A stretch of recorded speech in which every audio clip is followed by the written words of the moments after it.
ঊনকোটি জেলার গৌরনগর আরডি ব্লকের শ্রীনাথপুর গ্রাম পঞ্চায়েত এলাকায় ভয়াবহ অগ্নিকাণ্ডে পুড়ে ছাই হয়ে গেল দুইটি বসতঘর।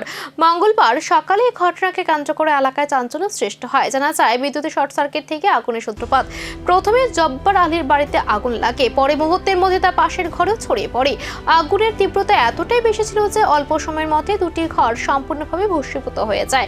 ঘরে থাকা আসবাবপত্র ও প্রয়োজনীয় সমস্ত সামগ্রী পুড়ে যাওয়ায় দুই পরিবার কার্যত নিঃস্ব হয়ে পড়েছে। এলাকাবাসীরা আগুন নেভানোর চেষ্টা চালালেও তা নিয়ন্ত্রণে আনা সম্ভব হয়নি। দমকলের গাড়ি পৌঁছানোর আগে সবকিছু পুড়ে যায়। ঘটনার খবর পেয়ে দ্রুত ঘটনাস্থলে পৌঁছান গৌরনগর পঞ্চায়েত সমিতির ভাইস চেয়ারম্যান বদরুজ্জামান। তিনি ক্ষতিগ্রস্ত পরিবারগুলোর পাশে দাঁড়ানোর আশ্বাস দেন। বর্তমান এলাকাবাসী ও পঞ্চায়েতের উদ্যোগে ক্ষতিগ্রস্ত পরিবারগুলোর জন্য নতুন ঘর নির্মাণের প্রক্রিয়া শুরু হয়েছে। এই মর্মান্তিক ঘটনা এলাকা জুড়ে শোকের ছায়া নেমে এসেছে। দ্রুত সহায়তায় আশায় তাকিয়ে রয়েছে দুই পরিবার। এক নম্বর শ্রীনাথপুর এক নম্বর ওয়ার্ড। আচ্ছা, এটা কিটা হইছে? এটা তো আমারই ভাড়া ঘর।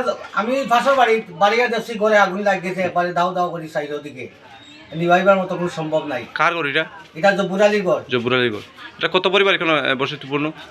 এখানে দুই পরিবার। দুই পরিবার। আচ্ছা, কেবা কারা? তার মা এক পরিবার আর তার এক পরিবার। সর্বমোট দুই পরিবার। ছেলে সন্তান আরো আছে। আচ্ছা, কেমন ক্ষতিগ্রস্ত হয়েছে এইরকম? ক্ষতিপূর্ণ আর তো কইয়া সীমা নাই, কোনো কিছু গায়ের খালি শুধু বস্ত্রটা আছে আর কিচ্ছু নাই, কোনো জিনিস নাই। সব হঠাৎ কেমন যেন আগুন লাগলো হইতে পারি না, কিন্তু আমরা পাশের বাড়িয়ে দেখি চতুর্দিকে আগুনে বেড়া।